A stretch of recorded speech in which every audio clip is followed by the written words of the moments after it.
Hello, Chris. Hello, nice. How you doing? Good. How are you? I'm doing fine. Glad to be back at home.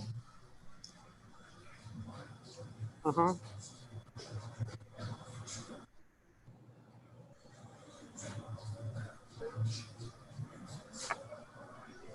Was the meeting at 4 or 5? It's at 5. I just started the live stream on YouTube and we're just getting everybody signed in and waiting for a quorum. So, oh, well, we have a quorum with you Okay. because Ramona and Bessie are here in the boardroom. So we haven't signed them in yet, but onto the Zoom meeting. But actually what we could do. Hi, Gary. Hi. Hello. Hi, Mona. How you doing? Oh, Yate.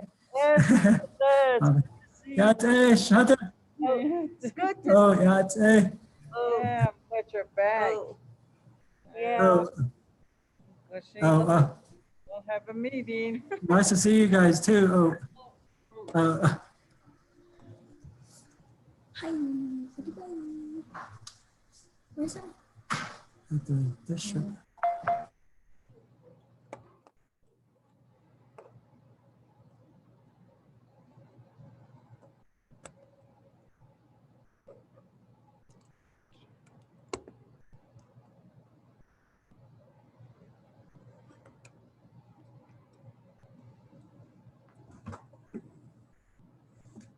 I put some in his name, right? Yeah.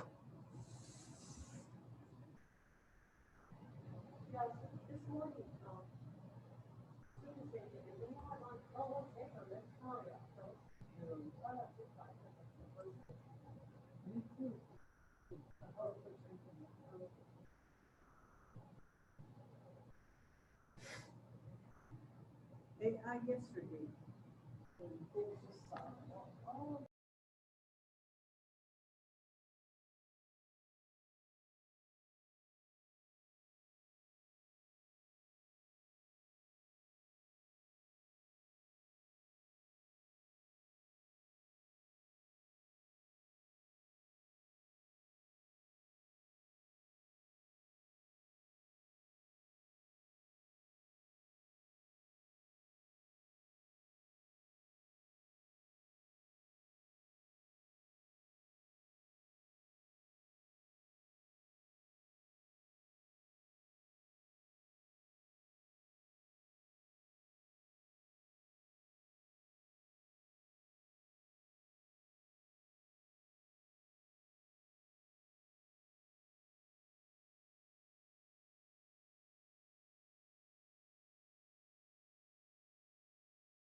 Only open.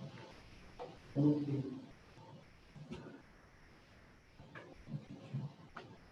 Yeah, and board members, to the Gary, it's good to see you. Welcome back. I'm glad you're well. Now the results submitted. Thank you for calling in. Other, Deja Ramon, thank you for being here. Taishi, they'll call in a few minutes or so. But anyway, we have a form. Tommy's on too. Tommy's on the Zoom meeting, so we have 4 right now. Okay. Okay, Yat is Yash Tommy, though, on the line. And then staff members, Superintendent, Executive Secretary, and Joyce, Adoshiyajan. We'll go ahead and start the meeting. I'll call the meeting to order. Roll call. Here. Tommy McKay, Here. Gary Branson,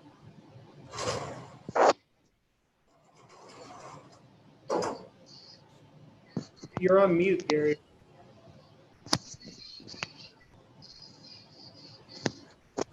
I'm here. Okay. Ramona Norwood here, Mark Little. Madam Board President, there is a quorum. You may proceed with the meeting. Thank you. Now we come to 1.3, adoption of the agenda. Superintendent, you want to go through the agenda? I'm sharing the, good evening, Madam President, members of the board. I'm sharing my screen right now, so if you're signed in on the YouTube or on the Zoom meeting, you should be able to see the agenda up here on the screen. So we had the opening items. I have my superintendent's report. We do have a report on the housing renovation project that had been requested. Then we have a consent agenda, the minutes and vouchers, sizable donation that was made to the school district from Larry Fitzgerald Foundation. Awarding the RFPs that the board had approved for us to go out. Second reading of the IPP, there's no changes, so it's just on the consent agenda. This is an annual thing for our impact aid application. First reading of policy advisory changes. There's no action there that is necessary. And then rescinding the contract offer to the person we offered for elementary principal. She had a personal emergency and was unable to accept the position. Then we have 3 new business items, internal hires for extra duty positions. And then the job description for the waste management technician. This is the person who would be driving our new garbage truck, and we have that on site, and that's going very, very well. Possible executive session if necessary. We have 2 new hires, a transfer. Board members, when you motion to adopt the agenda, please remove 8.4. Mr. Begay submitted his request, and then after the agenda was published, he withdrew his request. So he's going to stick with us a little bit longer. And then we have 2 resignations and then adjournment. So with that, I would ask the board to adopt the agenda as presented, removing 8.4. Okay, I need a motion from the board. Motion to adopt the agenda, removing 8.4 on the agenda. I want to make a motion to approve the agenda as presented. Chris, I can't hear what's being said. Ramona, you need to talk really loud into the microphone. A motion to approve the agenda as presented, and then deleting 8.4. Okay, is there a second? I'll go ahead and second that. How many seconds for motion? Any questions? Josh, I don't see. If none, all those in favor say aye. Aye. Aye. Aye. Okay. Gary and Tommy both said aye as well. I can see them here on the screen. They both said aye as well. Okay, good, thank you. 4 in favor, 0 opposed. The agenda is adopted. Next item, superintendent report. I'll again share this quickly up here on my screen.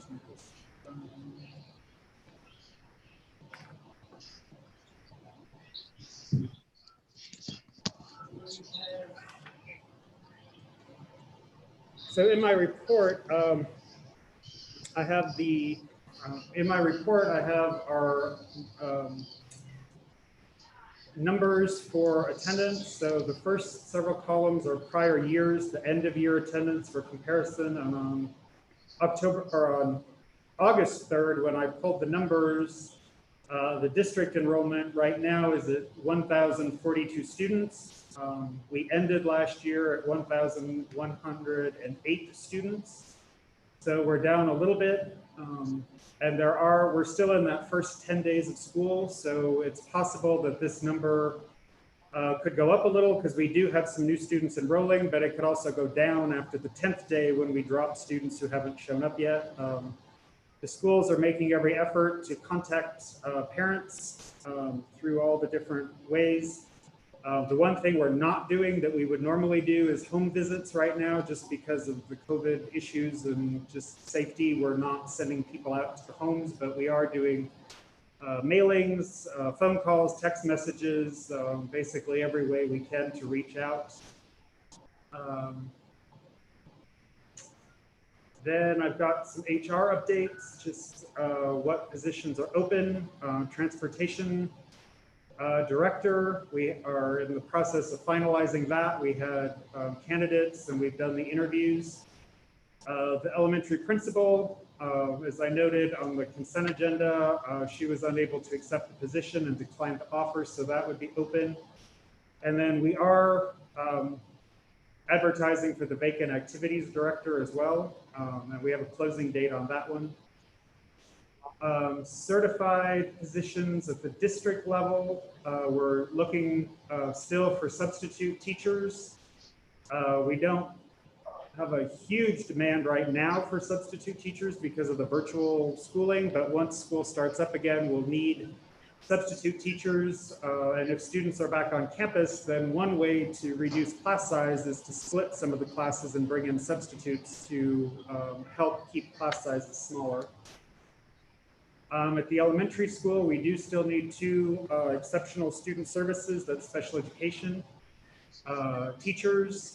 At the middle school, we're still in need of an art teacher and an instructional coach. And then actually after the personnel item, there is a resignation. So that would be another special education ESS teacher at the middle school. And at the high school, it's still listed as Navajo language, Diné studies position, but it is, if you see the notation, it is on the board for approval later in the agenda. So that would close that position. We are looking for a custodian, a full-time custodian, and then substitute custodians to call in as necessary.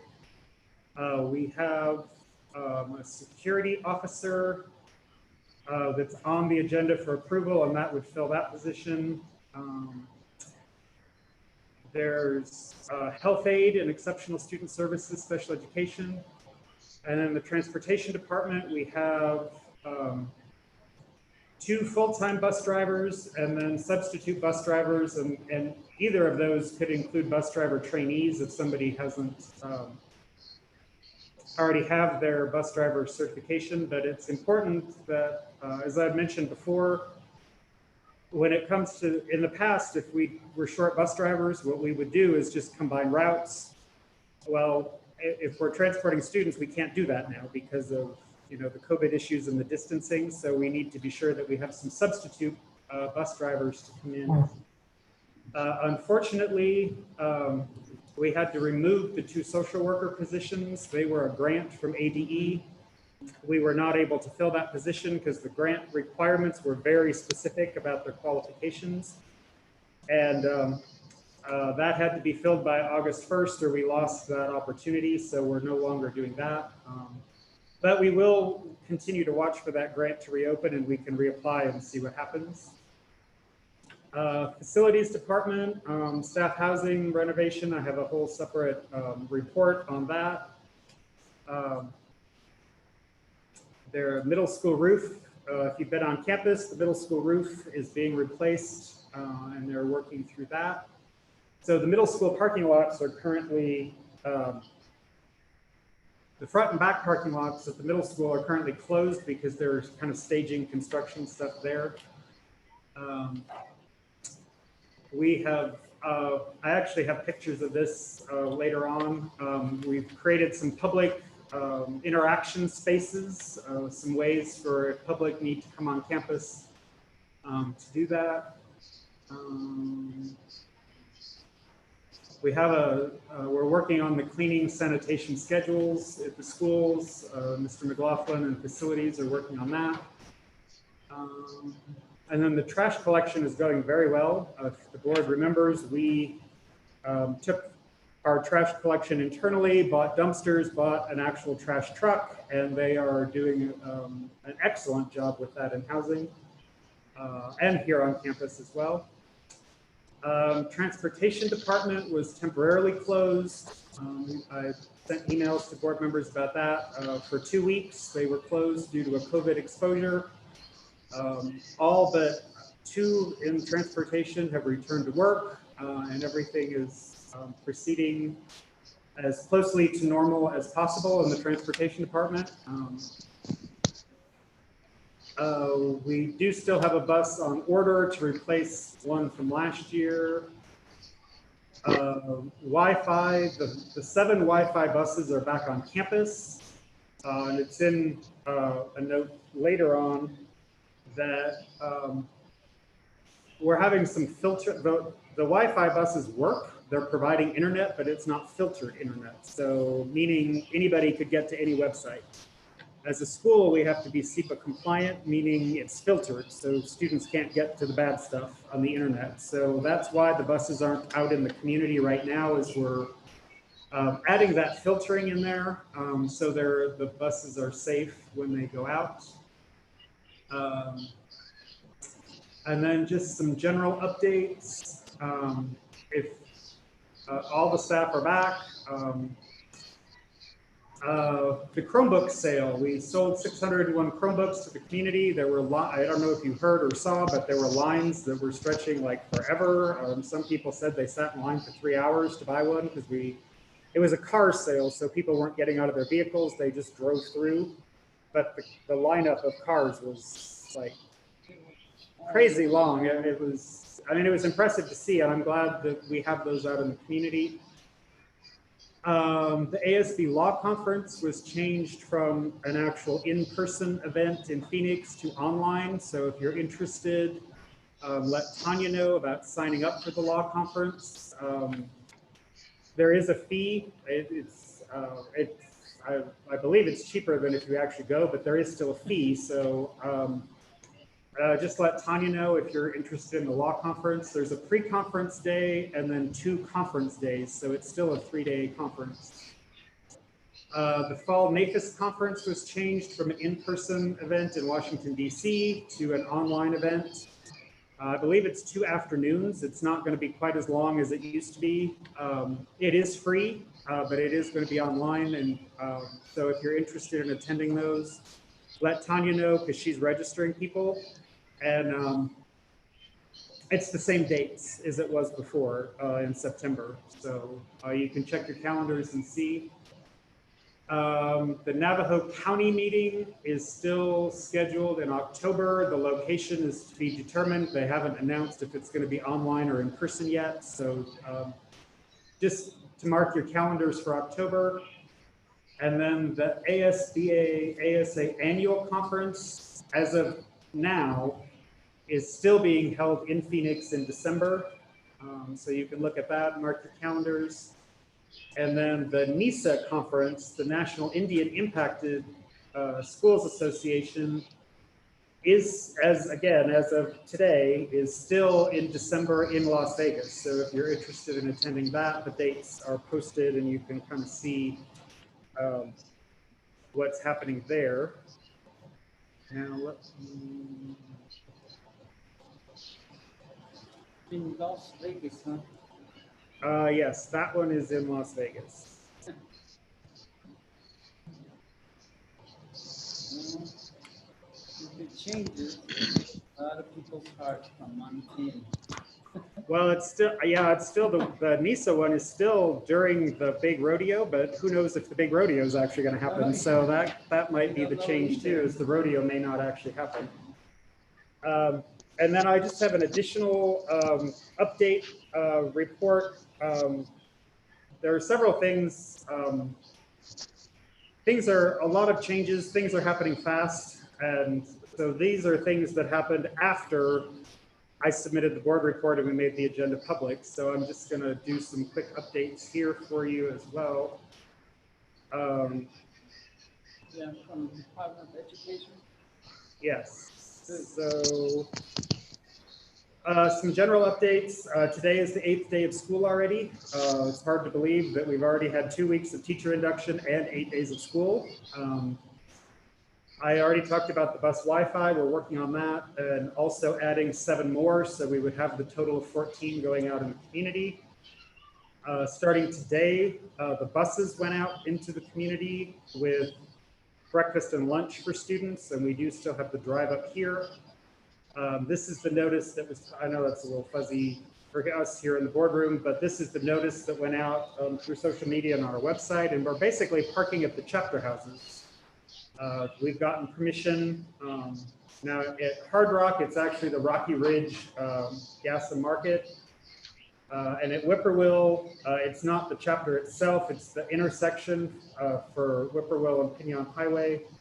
But the buses are taking breakfast and lunch out. They're staying there so people can drive up and pick them up.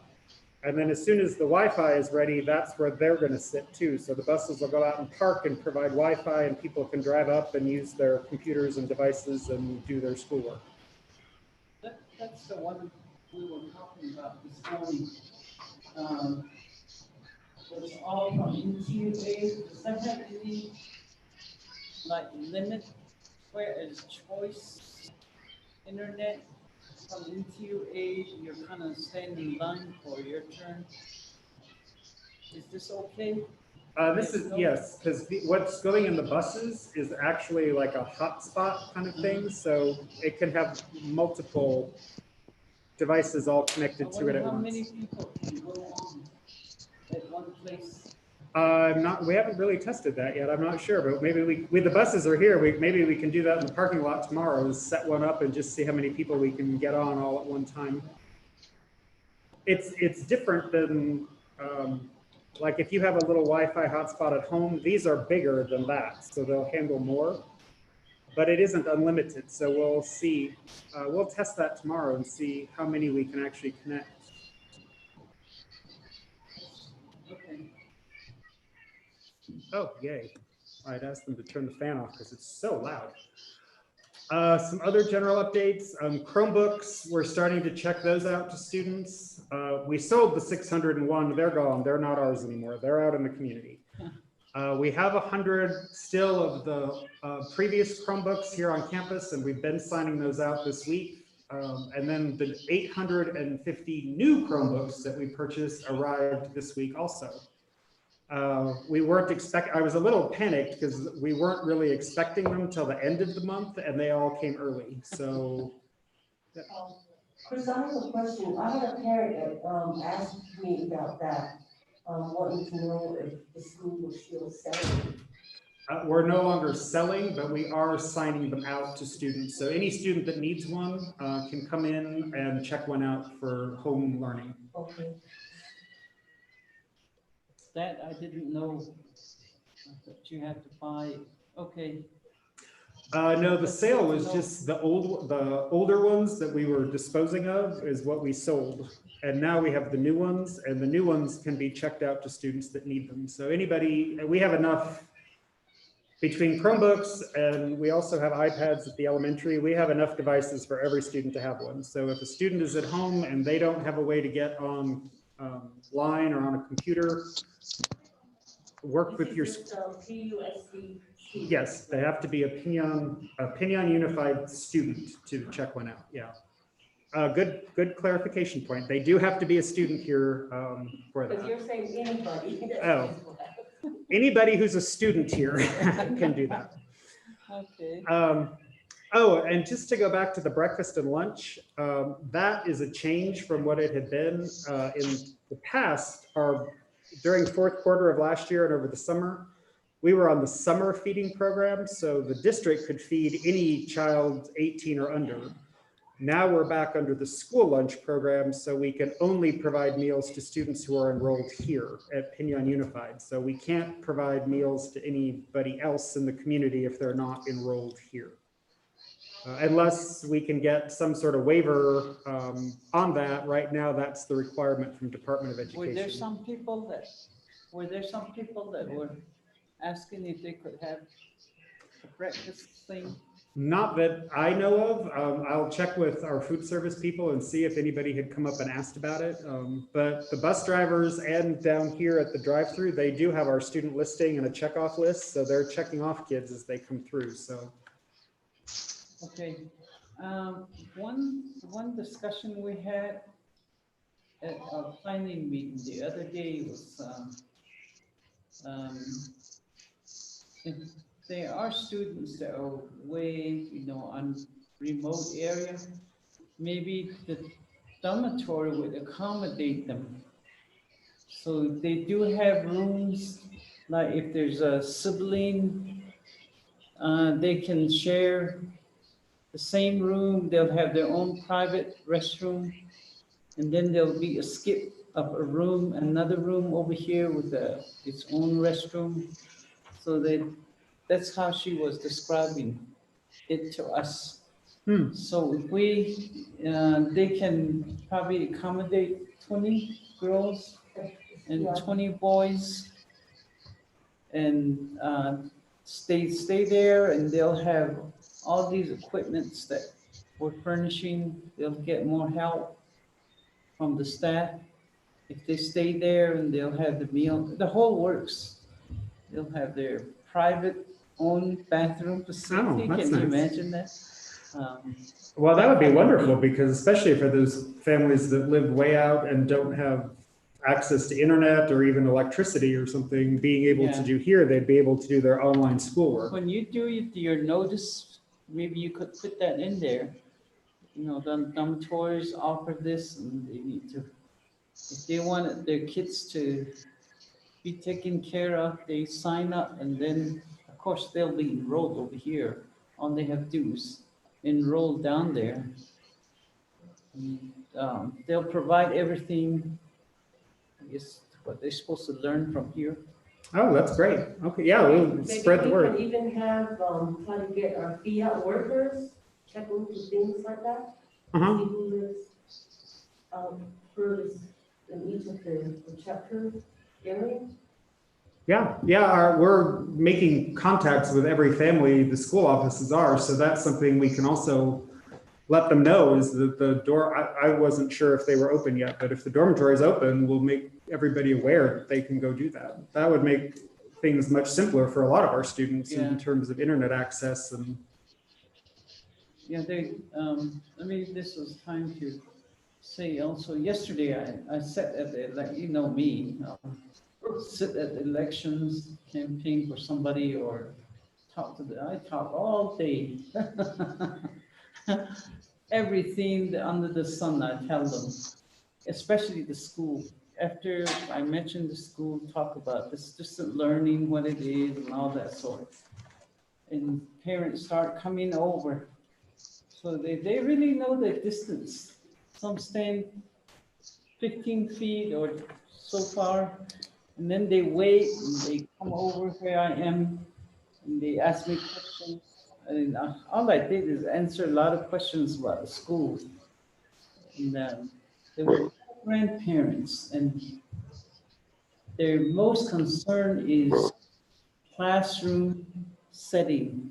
They don't want the students to come back into a classroom setting. They rather the way it is, the kids learn out there. They're just so scared for their kids, their grandkids. They're the ones that have the grandkids. So they told me, don't open the school. Cancel it half a year or even a whole year. They say it's easy for kids to learn. They can. There was one comment that this old man told me that he saw on TV, I guess, an elderly man that was 90 years old receive his bachelor degree somewhere. Mhm. I said- I just said, you don't want to go to school the rest of your life and get your bachelor degree at 90. These kids want to finish right away and go on. So he was trying to demonstrate to me that the kids will catch up even if they miss so many months of school. Well, I'm actually getting a little bit to that later on in this about the Okay. governor's, what the governor's proposing.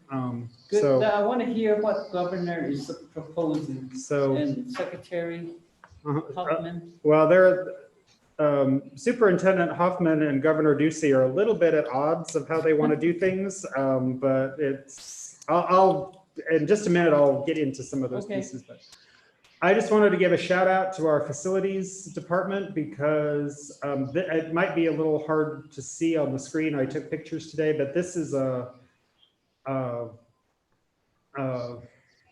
what is it? Touchless hand sanitizer dispenser that our facilities department put together from PVC pipes. And this is the hand sanitizer bottle, and you step on this and it squirts it into your hand and you don't actually have to touch anything. And that's what this foot here is for, is to show people step here and it will squirt in your hand. Whose toes are those? So I'm guessing those are Myron's. It's pretty big feet. I don't know.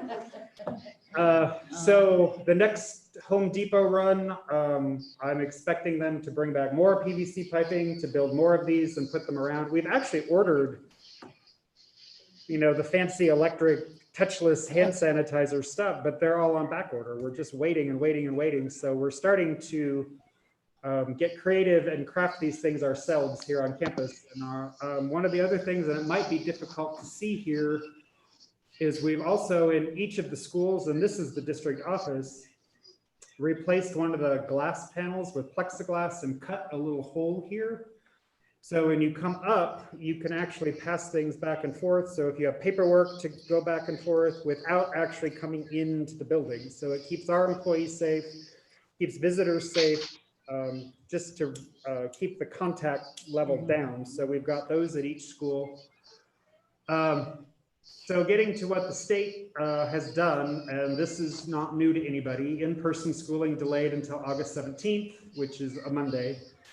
That's the governor's executive order. So far, he has not changed that date, even though there has been a lot of push from a lot of different groups to push that date back. He has not changed it yet. And this is what the executive order does as well. Beginning, and you may have heard about this in the news, or people may have asked you about this.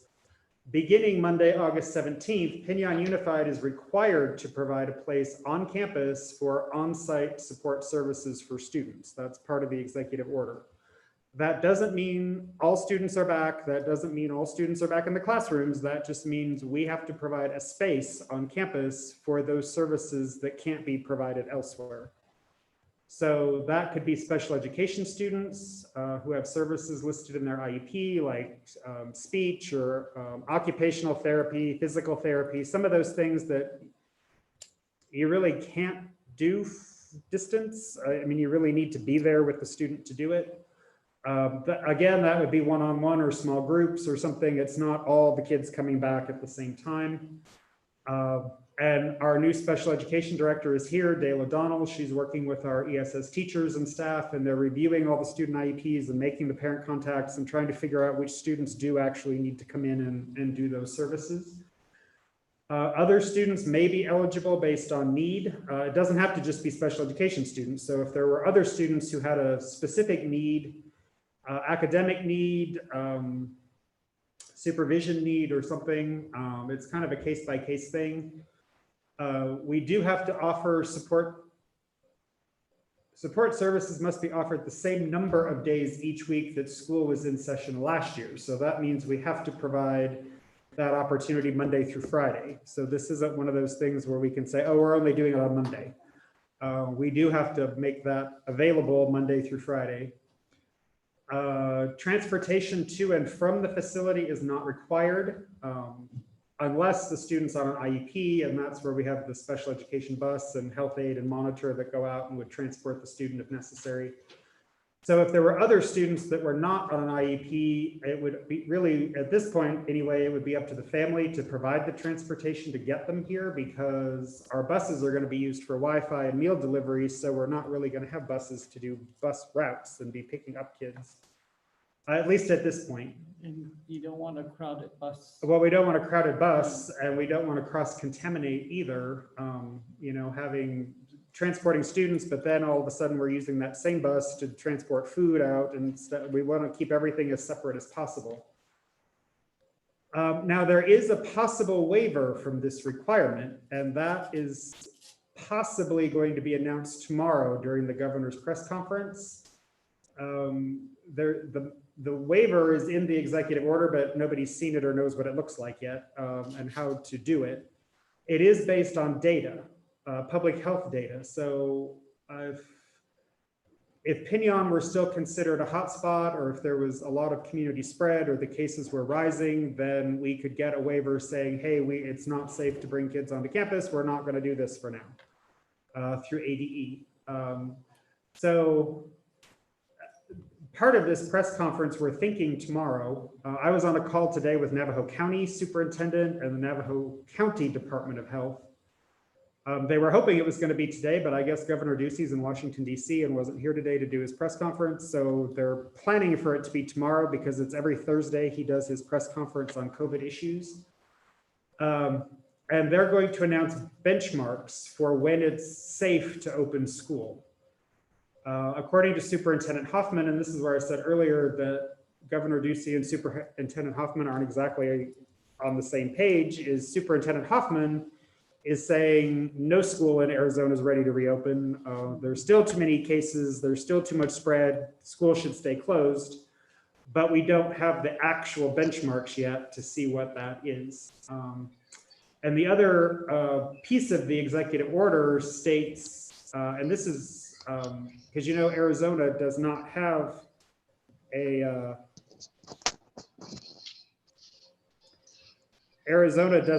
mask requirement throughout the state, but in the executive order there is a mask requirement for all students and staff to be wearing masks if they're on campus. So that's actually in the governor's executive order. So we're just really waiting for the governor's office to announce what this waiver looks like and how that works. We do have, to what you were saying, the governing board of Pinyon has decided on distance learning for first quarter. The governing board of Pinyon has the authority to extend that through first semester or beyond. The only issue would be this on-site support services piece that we would still have to offer, but the board can extend that beyond the end of spring or fall break if they chose. And then, let's see, so some other general updates: enforcement of the Pinyon Unified Mask Directive and health documentation quarantine orders.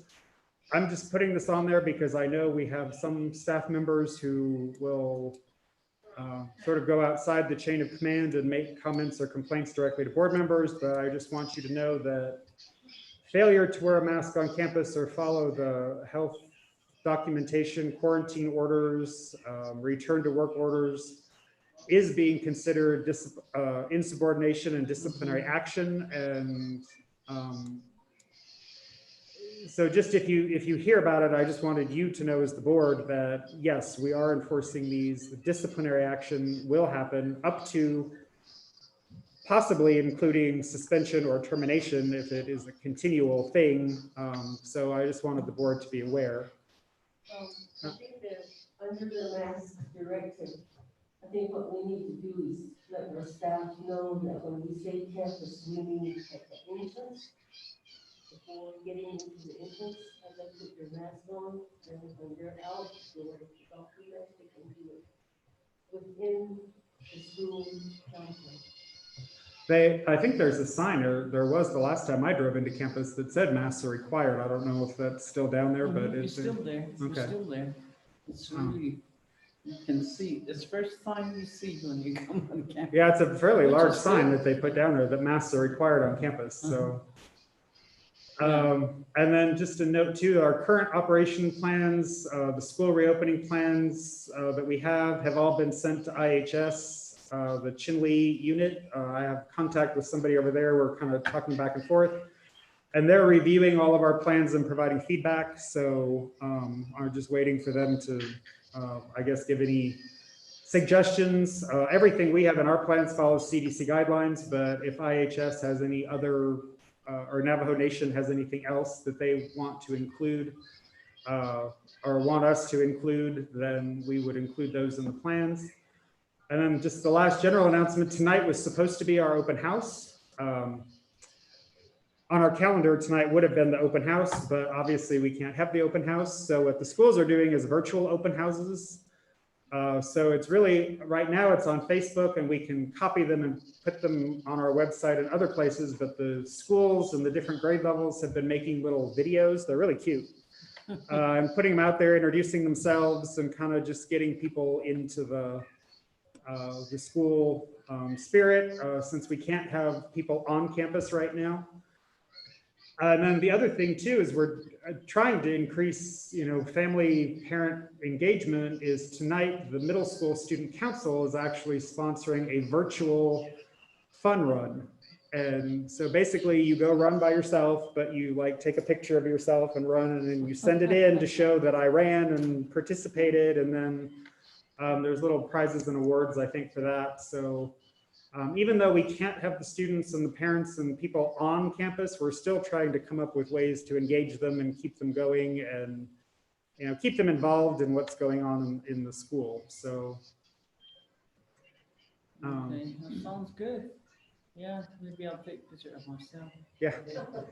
Standing in one place.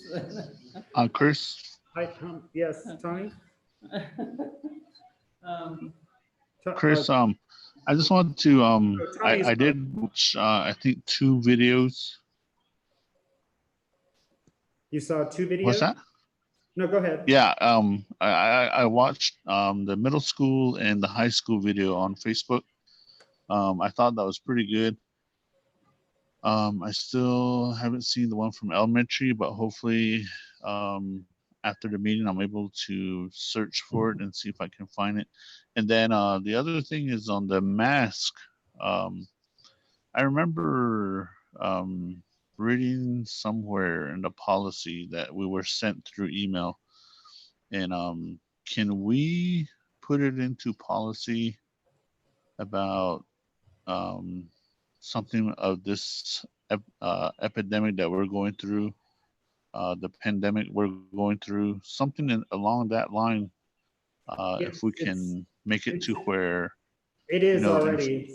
It's on the policy advisory that's in the consent agenda for the first read. That's the ASBA policy advisory. So tonight it's just the first read. So when it comes back to the board at the next meeting, we can discuss that and the board would adopt that, and it would actually go in our policy manual for the mask usage. Okay, and then I just want to kind of give. I think I heard something about the residential hall at PCS being mentioned. A week and a half ago, I think we were told that BIE had identified all residential halls on the Navajo Nation not fit to reopen because all the residential halls on the Navajo Nation have recirculating HVAC system. There's no one of the CDC guidelines is to draw air from the outside, and none of our HVAC system within the residential hall can do that. So right now, we haven't even approved the residential reopening plan yet. I know they're still working on that, and they're going back and forth with BIE, and to make sure that we're not overstepping any guidelines from CDC, and that we're not going to open a can of worms. So right now, the reopening plan for the residential hall at PCS hasn't been approved, because they're still working on it. The only one that I can tell you that we approved was the KG reopening. So, but what Betsy did say was part of what the residential supervisor had presented when we were 2 months ago when we were working on it, or in July, that is. Last month when they were doing their presentation. So right now, the residential hall, they really don't know when it's going to open back. We did earlier in the year, we did put in to have a new HVAC system put into several buildings, and BIA did not put the residential halls on the list. So we don't know when BIA will put the residential halls on the list as of the last, from what we heard from BIA. Okay, well, thank you for the update there. So I guess I won't call them right away and find out about that. So, but we will keep that in mind, that Yeah. hopefully they do open soon and we could work out that kind of partnership with them. Tommy, I think there needs to be a big discussion on that one. If you don't have students in September during the student count, we probably won't fund you next year. You have to have some students. So I think you all need to work hard to get this. So how is Mini Farm doing then? Well, we're kind of off the agenda. We can't have some of those. I know, but we have to talk for students. Even though I want to do something, and I wish one of you saw how many parents were in line to talk to me, and grandparents yesterday. Instead of talking about Democrats and all that stuff, they were more interested in the schools, how they have their own recommendations, lots of recommendations. And they don't want a classroom. Say, if you open and decide to bring in students they're not going to send students. They're not going to send their grandkids. They rather keep them at home in a safe place than having them be exposed over here. That was their. Well, that makes sense. I mean, Yeah. I agree with that. So we have to figure out this. What the number 2, the data thing. Pinion is considered one of the hot spots. How can we classify, or how can we say that in that data that they, or the report they give out every day on Chinle Service Unit? We're under Chinle Service Unit, and it's got 2,200 and some odd numbers. 2,239. See, Well, what they're we're working the on is, highest one. So well, we the should Chinle not be unit. Yeah. planning on opening. Well, That should be your backup. that's what we're working on with Navajo County and Navajo Nation, is getting the actual data for our district, for the chapters and stuff within our district, so we can use that for the waiver that's out there as far as that piece goes. So that's what we're really working with. Well, that was the call and stuff that I was on today with Navajo County, was getting that data correct so that we can use that data in the waiver to not reopen. So You want this? no, I have those. I go to that website every day and pull down the newest data that they show. So Can we take out this subject and discuss it at some point? With this, principles and. we can have a work session on it. I mean, we can't do it tonight, but we could have a work I session. know, not tonight, but as soon as we can, we gotta plan for this. We can't just wait until this September 5th. Is it September 5th? Anyway, September board meeting. We need to make plans and come up with something before the end of the month. So even though we have the governor saying something, we need to counteract that. And I'm sure Superintendent Huffman will support us. We just have to do something. Otherwise, our enrollment is going to be way down. I like the enrollment. It's a lot better than I expected. Mhm. I thought it was going to be in the 900s or something, but it's way up there, almost the same as in the springtime. Okay, then, any other questions, any concerns? Well, remember, this is just a report, so it's not a discussion, but Yeah, if you no. have something, just, you can always email or call and we can do that. And I was actually gonna suggest later somewhere, maybe I didn't put it on there, but of having either a special meeting or a work session or something before the September 3rd. I think September 3rd is a Wednesday. Before the September board meeting, not waiting the 4 weeks, just to review. Once we get the information on the waiver and that process, then we can have that discussion about how to apply and how to go through that process. Because I'm very confident that the data will show that our district is not ready to reopen and have students on campus. So. Mhm. Okay. Are we on the superintendent's report? I'm sorry. Yeah, we're just finishing that one. Okay, I want to report on the elementary principal from her perspective on how she's enforcing the Navajo language and culture program into the daily lessons while these students are doing their virtual learning.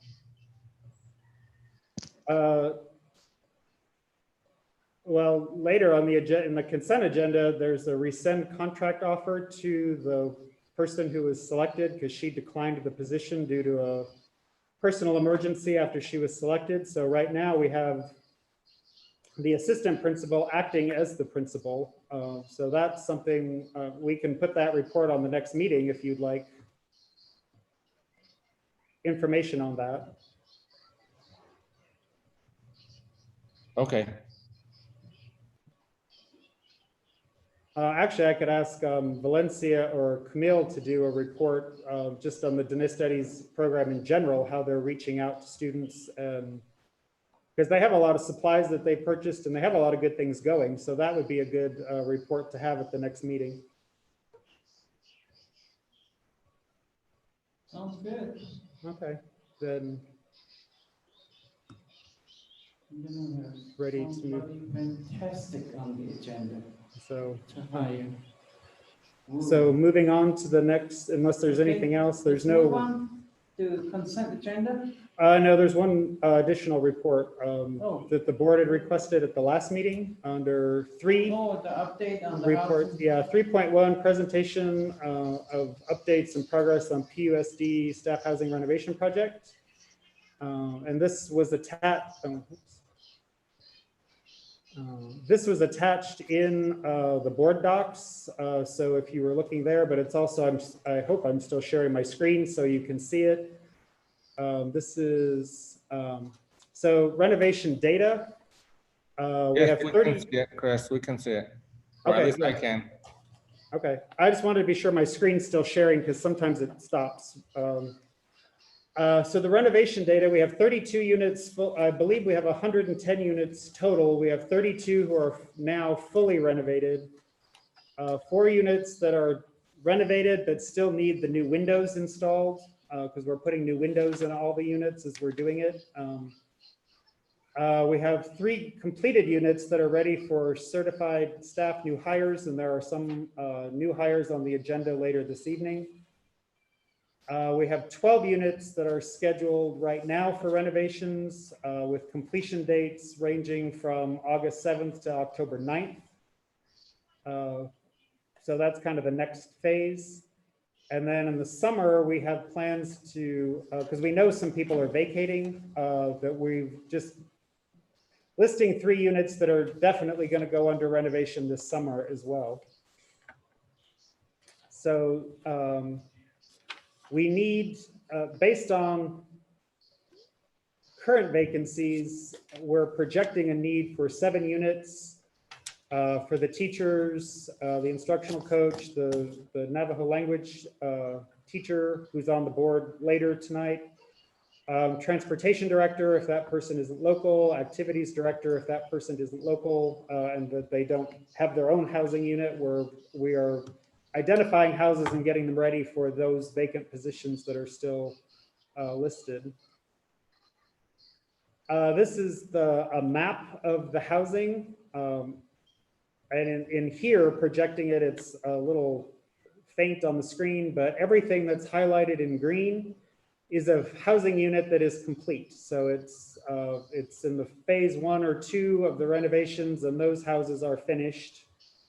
And then the ones that have the yellow, sort of yellow-orange is the phase 3, which we're starting now. And those units are highlighted here as well. So you can see where we're going with the next round. And then anything that isn't highlighted then is still, I mean, the unit really is as is. People are living in the majority of, we really don't have, other than the ones that are going to be under renovation, the units have people living in them. So some of the units obviously are not renovated yet. So we're doing upkeep and preventive maintenance on those units, but they will eventually, all units will be touched and renovated. So here's some pictures of what a renovated unit looks like, just to give the board an idea of what's happening. So this is one of the duplex units that some of our new teachers have just moved into in the last couple weeks. This particular unit has the new windows, new siding, new doors, of course, painted. And then interior, you can see it isn't wood flooring, it's laminate flooring that looks like wood, but it's plank flooring, which is nice because if something gets damaged or something gets scratched, then you can just pop that one plank out and replace it. You don't have to redo the whole floor like you do with some of the other like vinyl, where you used to like roll it out and the big rolls, and if something happened, you had to replace the whole thing. This way we can just pop out individual planks and replace them. Of course, everything has been painted, and then new ceiling fans and fixtures and everything throughout. This is standing in the hallway looking towards the bedroom. So again, you can see the new flooring, the new light fixtures, ceiling fans in those units. I apologize, these are a little dark on the screen, but this is the kitchen. So they're getting new appliances. Cabinets and countertops are staying unless they're in really bad condition, and then they're being replaced.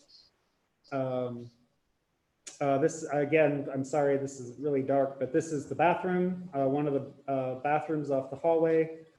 Again, the tub and vanity and stuff are staying, but the toilets are new, and all the faucets fixtures are all being replaced. So a renovated unit includes new flooring throughout, interior paint throughout. So all the rooms, trim, everything is painted. New stoves and refrigerators throughout, new countertops if they're needed. We're pretty much replacing water heaters in every unit. unless the water heater was already new or newer. We're replacing the water heaters just because of the age. They've gotten to where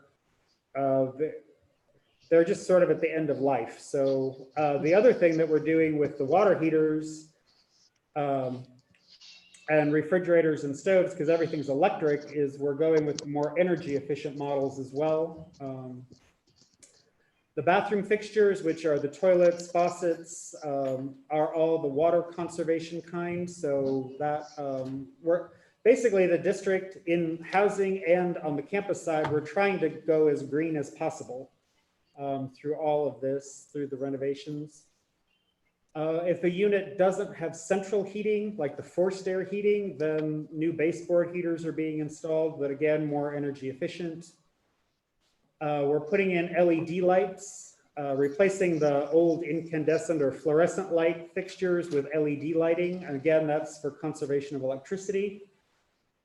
Outside, they're getting new siding and insulation as needed. Some of the units really don't need new siding and insulation. They just need to be painted. Other units, they need the siding replaced and insulation put underneath. All the units are going to get exterior painting as well. All the units are getting new windows because the windows that are in the units here really were not designed for our climate, especially in the winter and with the wind. They're very drafty, they're single pane, they're not insulated well. So the windows that are going in are the double pane that have the little air pocket insulation in between. Much better at keeping out the wind and the cold than otherwise.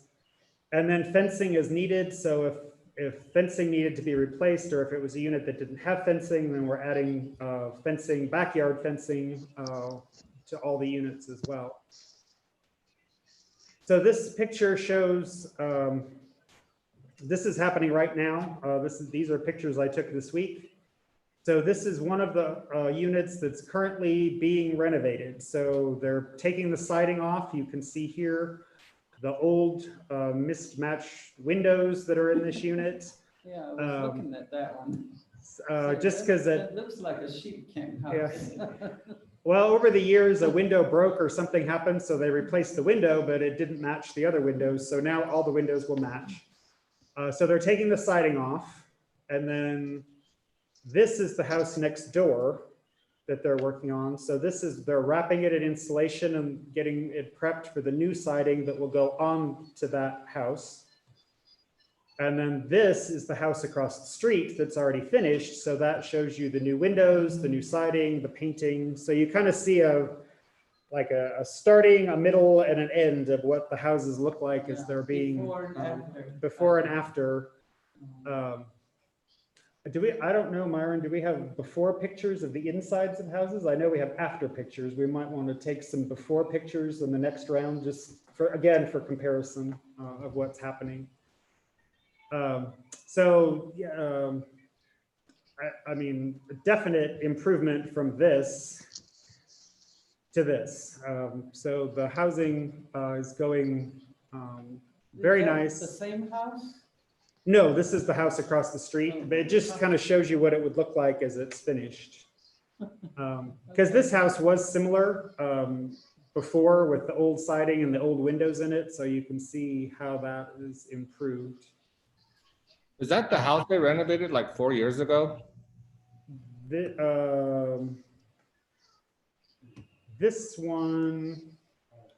is actually the first house I think that was completed. Yeah, that was the house they renovated like 4 years ago, right there at the corner. Right. Across the Hiltons. Correct. So this is the first house that was ever fully completed. These are the houses across the street from that they're tearing into now, to give you an idea. This is the efficiencies. We used to call we used to call this the Pinion Hilton, but because of licensing and branding, we really can't use the word Hilton. So now we call it the Eagles Way. But this shows the new the new front porches and decking. It has the new siding and new windows and everything on it. So this has also been redone. It needs Still some siding on the back and the sides, but otherwise this is finished. Here's some other interior pictures of a renovated unit that you can see. Kitchen, the countertops that are being replaced if they're necessary, cabinets. A better picture of the new ceiling fans, the LED lights replacing the old fluorescent lights that used to be in the kitchens of those units. Another fluorescent light replacing the bedroom lights that used to be up there. We're replacing the door knobs with the actual door handles to make them more ADA compliant, because some people, if you have arthritis or any kind of strength issues, sometimes it's very difficult to actually use a doorknob. So this way they can just use the lever action of the handle. These are the new water saver faucets. These are the new water saver, they're the dual action type water saver toilets.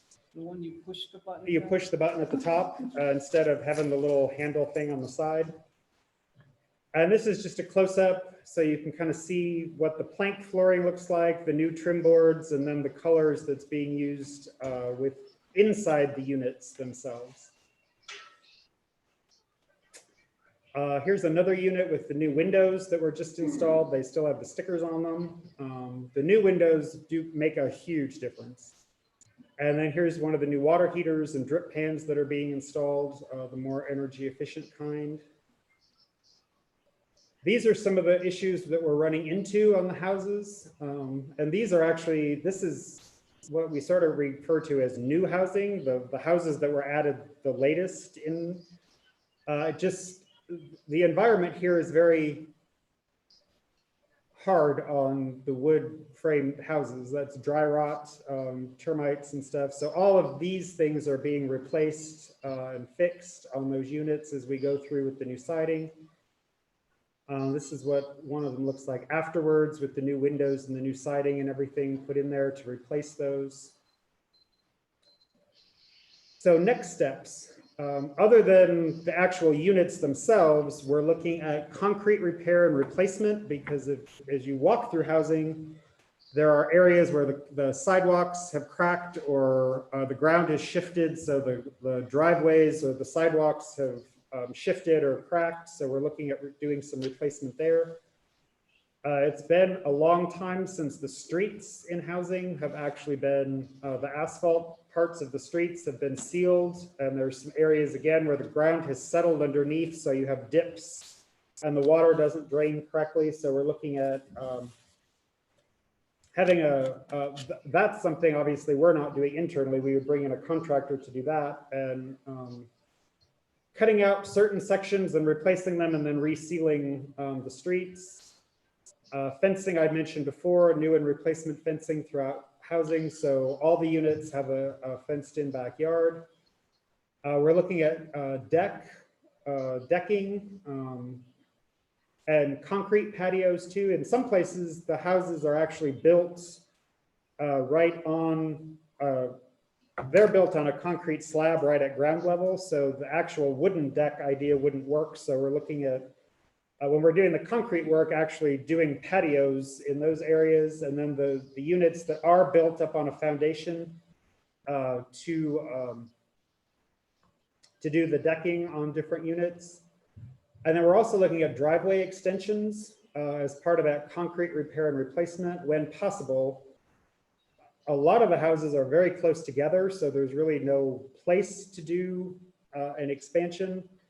But most of the driveways in housing really only allow for one, maybe two vehicles to be parked there. And we have people with multiple vehicles, which causes some parking problems. So where it's feasible, we're looking at either widening or lengthening driveways to provide more parking. And then Myron and I were also talking about providing in those areas where we can't widen or extend the driveway, creating some concrete or asphalt parking pads, parking lot areas in the housing areas. So if somebody has an oversized vehicle or a trailer or something, or extra vehicles, they would have a place where they could park. So it wouldn't be necessarily blocking the streets or parking in the yards. A lot of people will do that. They'll pull vehicles up into the yard, which kind of causes an issue because that's where the plumbing runs into the house, is under the front yard. So if the vehicle is very heavy, it can settle down and crack some of the plumbing that's actually going into the house. So those are the next steps as we're moving forward. One of the things, and the reason these are listed as next steps, is one of the things that is going to happen. Let me go back here. Oops. To the map. So one of the things that's going to happen is you can only do a full renovation on a unit if it's empty, if it's vacant, because you're tearing out the floor, you're replacing plumbing, you're doing all kinds of stuff. So the house really has to be vacant. Really, after this phase, the units that are in this yellow-orange color, once those units are done, we're really out of vacant, empty units to renovate until we either have someone move from a unit into one of these if they're available, or again, like I mentioned before, in the summer as people leave, if people are leaving the district, then their house would become vacant and we would go in and renovate it. So once we're kind of out of empty units to renovate, then that's where we're going to start in on all of these pieces, the decks and the patios and the driveway extensions and the concrete repair and all that is sort of that next phase when we're out of units to work on. As far as I know, everybody that's moved into a renovated unit is very happy with it. We've had a lot of compliments on the work that's been done in those renovated units. So we're moving through them as quickly as we can with the staff that we have, but it takes, if we have all the supplies, the materials and the appliances and everything, it's about at least 3 weeks, sometimes 4 weeks to completely renovate a unit. Because it just, and that's if we have to take the siding off and everything too, it can be as long as 4 weeks to complete one unit. So it is a time consuming process, but it, the work is very good that's being done. So, so that is, I guess, the update. If there's anything else there, board members are certainly just let me know or let Myron know if you want to come and look at a unit that's under construction, or we do currently have a couple that are renovated, but nobody's living in them, and we could show them to you if you wanted to see what those look like and get a little better idea of how that's working. So that's the update. Do we still have the housing committee or somebody like that?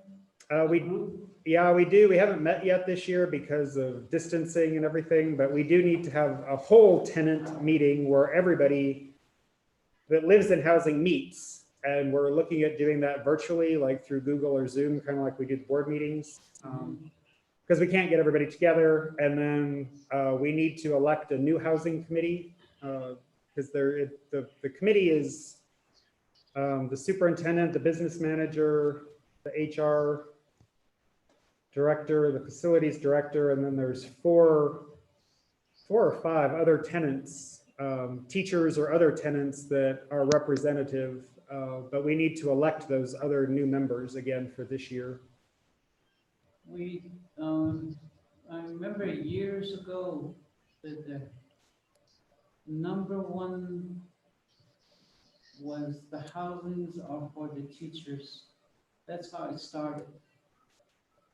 Then now it seems like everybody just moves in. I think we still need to go back to limiting it.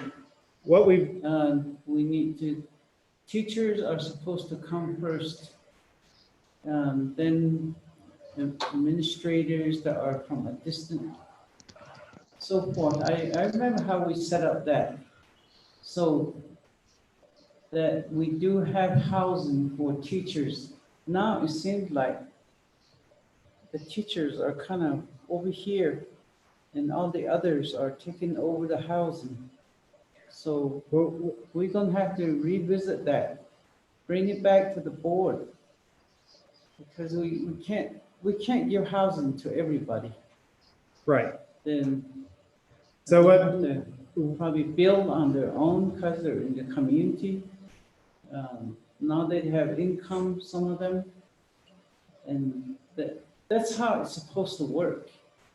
I think that other schools are operating like that teachers and like hard to get administrators, those come second. And then the other employees that can, if there is a unit available, that's how it's supposed to work. so what, That's my big concern. that is still what policy says. That it's for certified staff, administrators, and 12-month classified are listed in policy as being eligible. 10 and 11-month classified are not eligible for housing under policy. The superintendent before me because we had so many vacant units, like half of housing was basically sitting empty, had started to allow 10 or 11-month classified staff into housing to fill those vacant units because they were just sitting there empty. Because that way they generate rent and there's somebody in them just so they don't deteriorate. But those people, those staff members that are 10 or 11 month have a special clause on their lease that does say that it's, I don't remember exactly what it says, but basically it's temporary housing, but if we do need it for a certified person, then they would have to vacate so we can get it ready for a certified person. So that is in their lease. I do understand your concern and what you're saying, and that is still what policy says.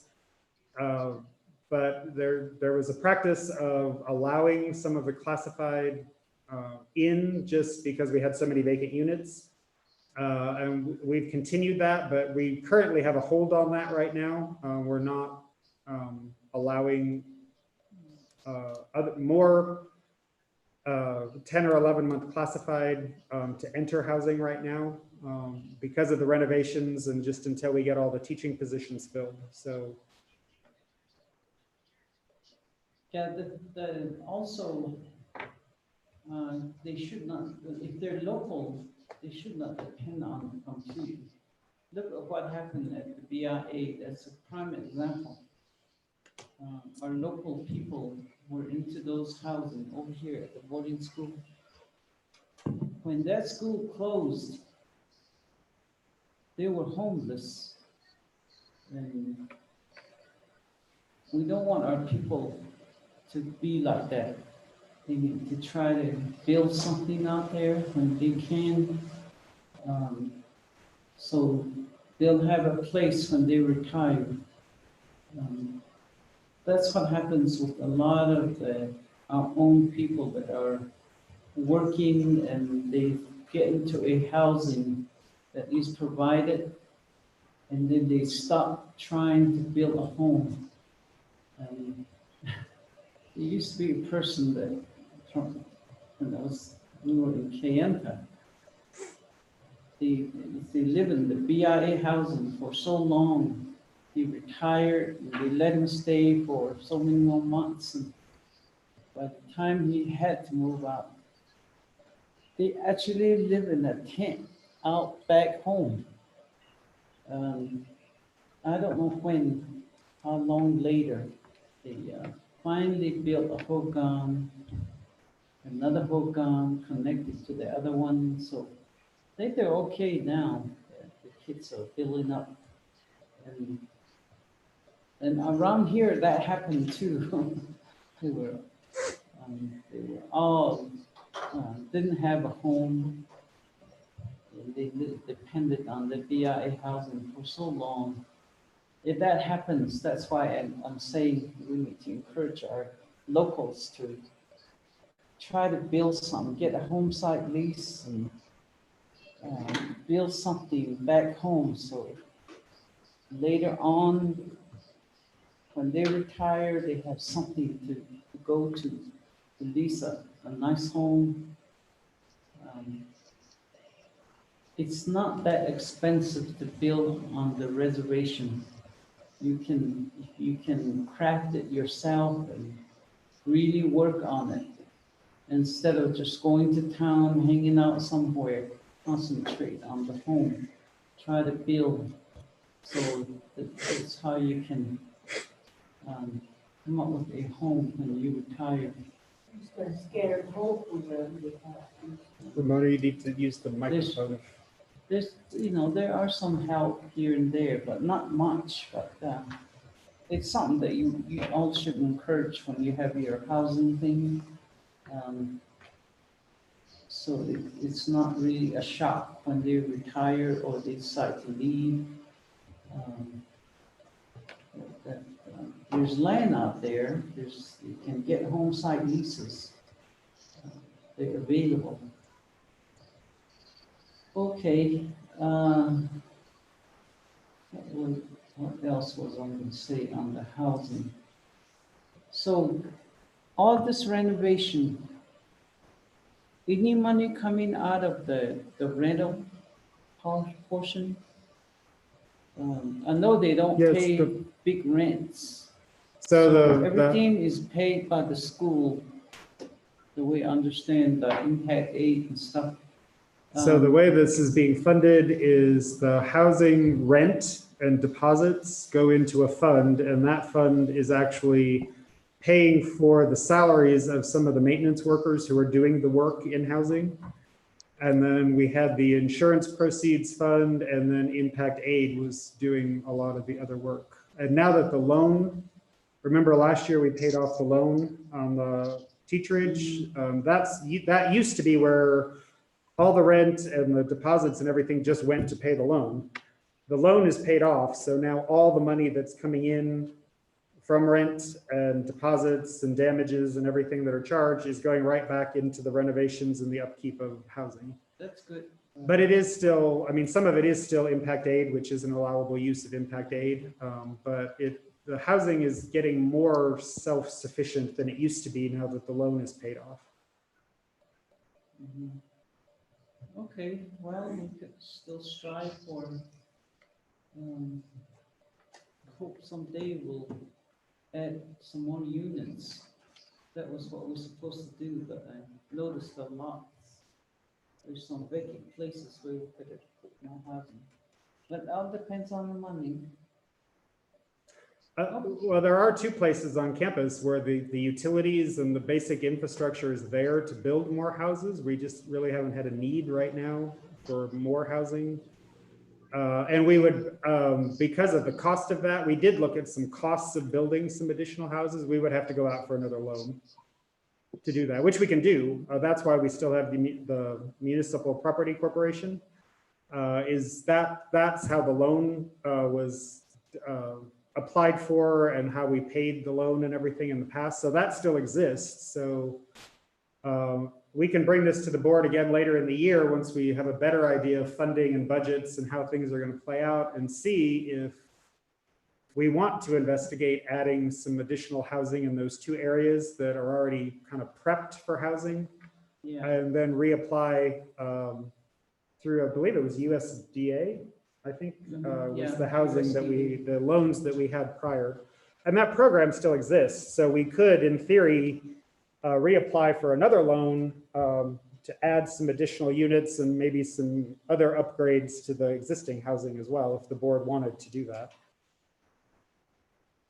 And the other one, if the school employees want to really band together and demand the tribe that they get these, they call them scattered home, the under hut, the Navajo housing. If they have a home site lease back home, they can apply and they build their home really nice. 4 or 5 bedrooms, some of them, or smaller, depends on their family. You've seen a lot of them along the road towards Ganado. Those are some of those units, but you pay a mortgage on it. which is okay. It's just not paying the rent, but anyway, that's one thing we could discuss later on. Maybe have a big workshop with not the local workers. They don't do a good job in explaining.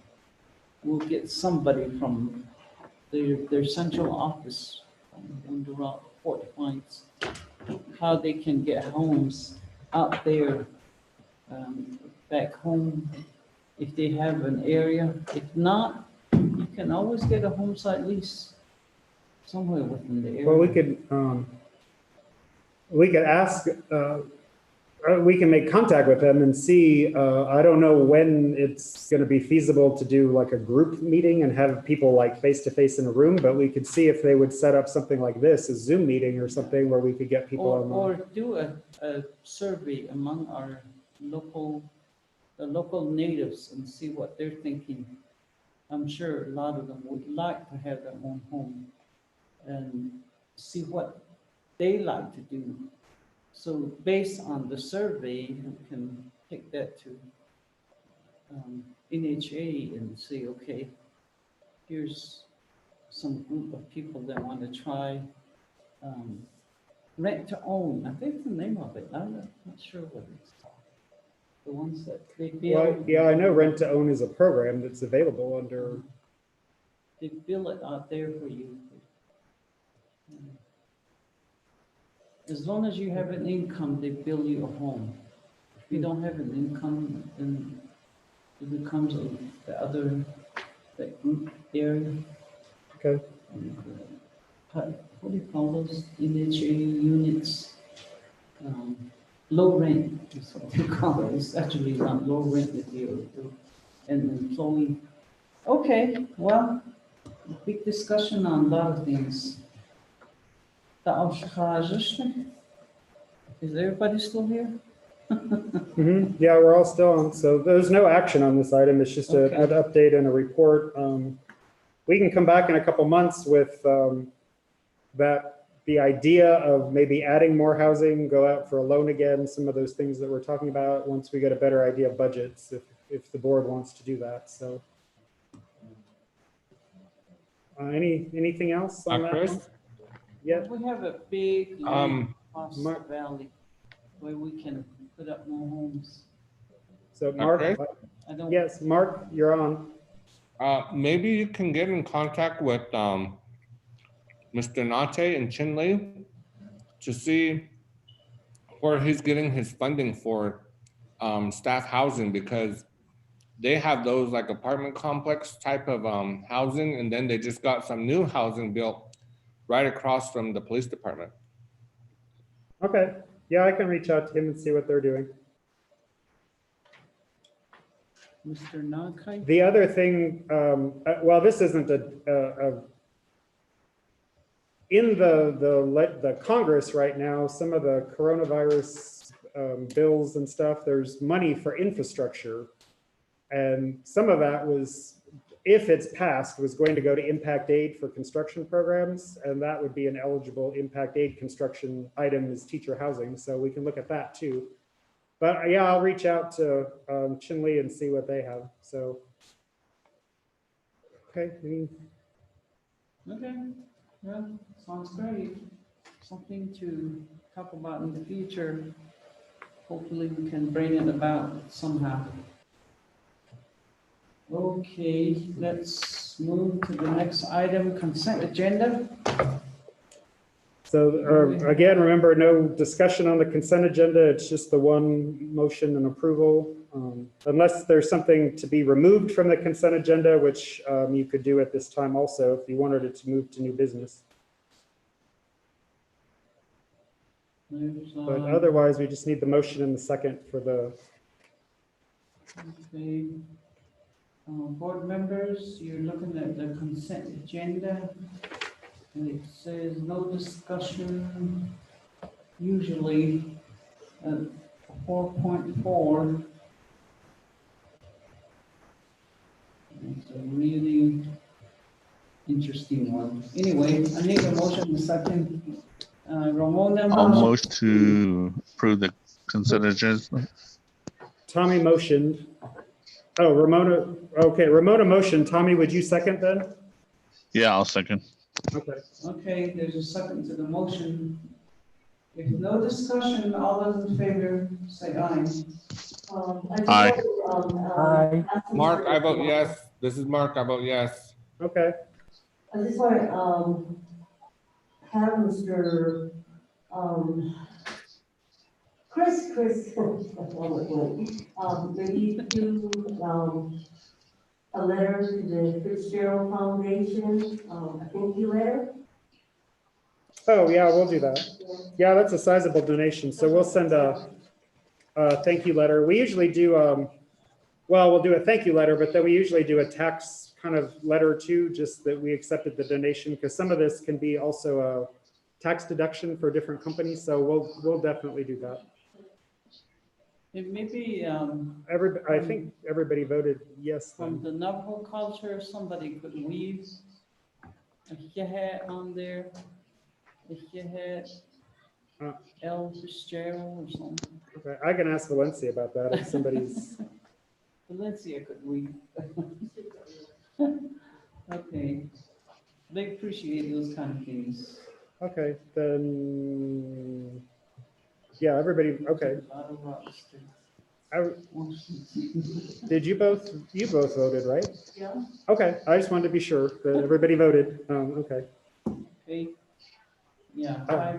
So we have, there's nothing under number 5, old business for this meeting. So under new business, 6.1, discussion of possible action to approve the Pinon Elementary School site team leaders for school year 2020-2021 with the stipend of $5,000. The site teams at the other 2 schools have already been approved. So this is the elementary site team. Justina Jones, kindergarten teacher. She's also the teacher slated to be the Navajo immersion when we get that going at the kindergarten level. Vivian Denny, first grade teacher. Ginger Laura, second grade teacher. Karen Shoney, third grade teacher. Virginia Edsity, fourth grade teacher. Serafina Baya, fifth grade teacher. Jacelyn So is in the exploratory program, and she's the PE teacher. We're requesting the board to approve the site leadership team for the elementary for this school year. Thank you. Board members, is there a motion to approve this? I'll motion to approve. Tommy's motion, I don't know if you can hear what he's saying, but Tommy motioned to approve. Okay, is there a second? I'll second. Ramona seconds the motion. Any questions? Discussion? If none, all those in favor say aye. Aye. Aye. This is Mark, I vote yes. Aye. Okay. Gary? He voted yes. Hey, okay. So all 5 in favor, 0 opposed. Motion is carried. Thank you. Moving to 6.2. Discussion and possible action to approve the hire of Dr. Robert LaBarge as high school PIA coordinator for school year 2021. Starting at 3,000. Do I hear a motion to approve? I'll go ahead and motion to approve item 8.2. Okay. 6.2. I'll second on that. Or 6.2. Okay, and Gary seconded the motion. Okay. There's a motion and second. All those in favor say aye. Aye. Aye. This is Mark, I vote yes. Aye. Aye. Gary? He voted yes. Okay. Oh, pushing 5 in favor, 0 opposed. Motion carried. 6.3. Discussion and possible action to approve the following mentors for school year 2021. With a 1,000 stipend per mentee, not to exceed 3 mentees per year. Per school year. Oh. The Leandra Rose Gay, Pam's 6th grade science teacher. Dorothea Hubble, Pam, 7th grade Oh, social studies, okay. This one. So it's all PAM's program? Yes. All right. Uh, So so- this is PAM's program. Well, it's a district-wide program. It's just we're hiring them kind of as they apply and come in. So these two are at the middle school. Mhm. We did hire a couple mentors, I believe, for the elementary school at the last. And just a note on this one, to clarify, Dorothea Hubble was on the agenda last time and was tabled because that was the one that she had been approved for site team and the board was kind of Yeah, wondering about that. We went back and discussed with Ms. Chi, the principal, and with Dorothea Hubble. And we feel that it is very doable to do both positions. And Dorothea Hubble doesn't do like coaching and other things. So she would be totally devoted to being the mentor and being on the leadership team. So she's not really spreading herself too thin. So yeah. the recommendation from the elementary is still, not the elementary, I'm sorry. The recommendation from the middle school is still to have Dorothea Hubble and then Leandra Rose Begay as well. Mhm. And both are excellent. I mean, I just would say both are excellent teachers. So Okay. So how would they do any type of mentoring when they're doing virtual learning? oh, they're doing a lot of mentoring. The mentors are the staff are here working on campus in their Google classrooms and stuff. So the mentors are working very hard getting those things going. Okay, 6.3, is there a motion and a second? I'll go ahead and motion to approve the item. Mhm. I'll second. That was Mark. Second. Mark, second, Ida. Any discussion? If none, all those in favor say aye. Aye. Aye. Aye. This is Mark. Aye. 5 in favor, 0 opposed. Yes. Go ahead. Moving to 6.4, discussion and possible action to approve the maintenance worker, waste management technician job description. A full-time employee will replace the maintenance worker electrician position for school year 20 and 2021. Do I hear a motion for approval? And on the screen share, I have the job description and it was in your packet. And just a quick note, the reason we're saying that this is going to replace the FTE that was the electrician is because the board approved the job order contracting. We can do electrical services through job order contracting, so we really don't need that maintenance worker anymore. And this, just again, to remind the board that we did buy the big garbage truck and the roll-off dumpsters and all those things. So this is the maintenance worker position that would be the operator of that, which is why this particular position does require the Class A or Class B CDL because they're actually driving the trash truck. And they're driving it here on campus, but they're also taking it down to empty it as well. So that's why this job description is a little bit different in that it has from other maintenance worker positions is because it does require the CDL to be able to drive the trash truck. Okay, yeah.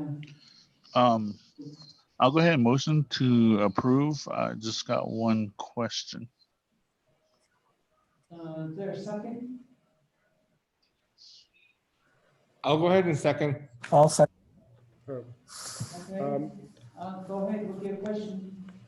My question would be Class A or B CDL. What type of endorsement does the individual have to have? Hazmat, or anything like that?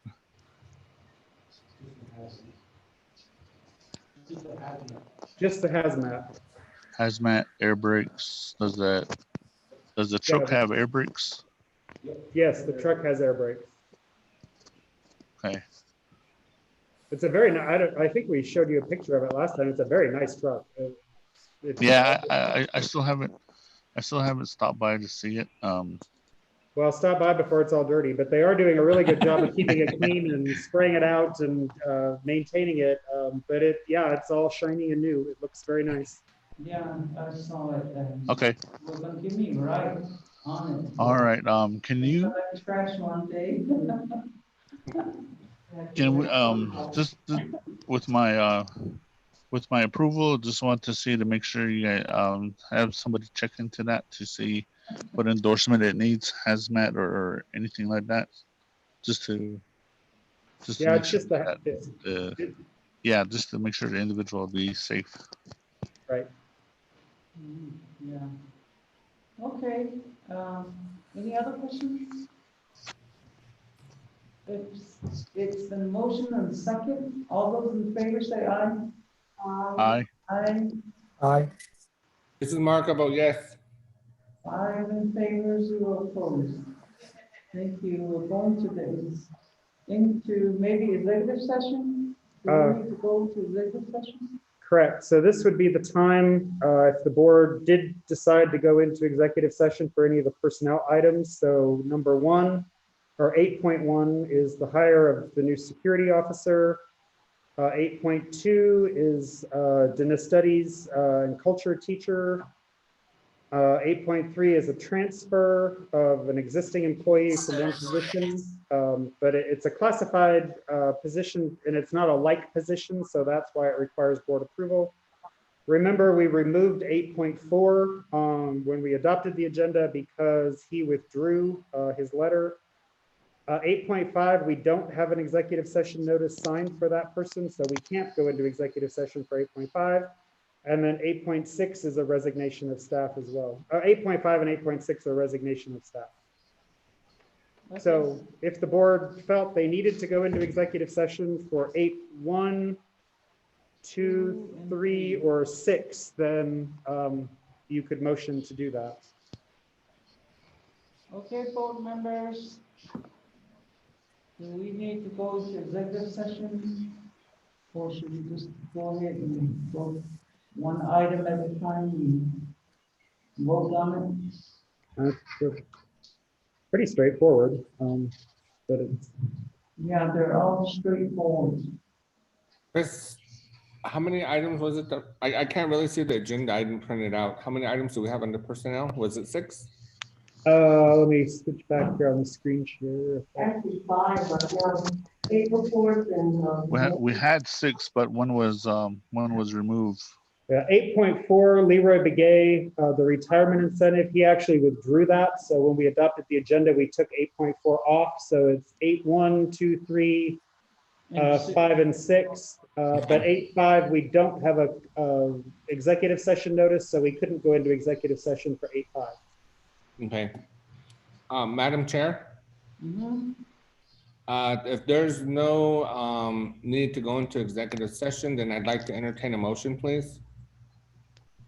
Okay. I'd like to entertain a motion, and my motion is to make a consent motion to approve personnel items 8.1, 8.2, 8.3, 8.5, and 8.6. That's my consent agenda I'll second the motion, or motion. that's my consent motion, I'm sorry. Oh, everybody second the motion. Ramona seconded the motion. I just, before you vote on 8.5, I just, and this is the one we don't have an executive session notice. I just wanted to ask the board to include in that motion, because this is a family issue, without going into a lot of detail that's somewhat COVID related. But she is interested in returning when that issue is resolved. So normally if somebody resigns or breaks a contract, they can't come back for 2 years and all that other. What I would ask is that the board, Mr. Little, just as part of that, that when the situation is resolved, if she applies to return, that we can hire her back if a position is vacant. If that's okay with the motioning party. This is a sped position, right? ESS? Correct. Okay, yeah, those are kind of hard to fill. Not kind of, they are hard to fill and they're needed. So, Madam Chair, I'd like to read state my motion, please. Okay, With my amended motion, I'd like again to make a consent motion to approve items 8.1, 8.2, 8.3, 8.5. Within the 8.5, allowing the employee the opportunity, if the position is still open, to reapply and come back as a new employee, and to also add 8.6 as my consent motion for approval. thank you. And Ramona's signaling that she's, okay, she seconded the last time, so she's seconding again. Okay.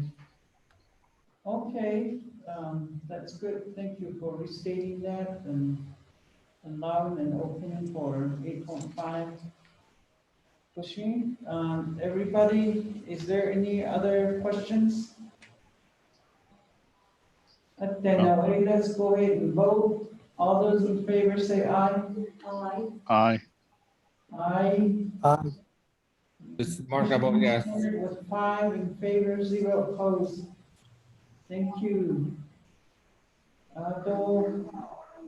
Next, That's on the meeting. next item's Motion adjournment. to adjourn. Ramona, motion. Tommy, are you seconding? I'll go ahead and second. Okay. Motion and second to adjourn. All those in favor say aye. I Aye. vote yes. This is Mark, I vote yes. Thank you. Stay Chris, safe, guys. Board members Chris, for calling Yes, in and being present. Chris. Take care of Yes. yourselves. Beyond our board. So we may have a special meeting at some point, which will be notified. Chris, Thank you. Yes. Jean D'Arc. when are you gonna advertise for the security director, and when are we gonna fill the transportation director position? The transportation director, we have 2 candidates that we're finalizing, so that will be soon. And then security, we need to revise the job description, and then we'll have that on there and we can advertise. But the job description for that is very old. Okay, Well, I just say welcome back, Gary. Good to see you. Yeah. yes, exactly. Welcome back, Gary. It was wonderful to have all 5 board members on the call at the It's same good to see time. you guys too. Okay, so I will end the meeting. Thank you all. And board members will be in touch about possibly a special meeting. And then also tomorrow, you might just want to tune in the afternoon and see if Governor Ducey does his press conference, because that's typically when he does it, is Thursday afternoons, to see if there's any updates on school opening or anything like that with the COVID stuff. So, but with that, thank you all for being here, and I will end the meeting.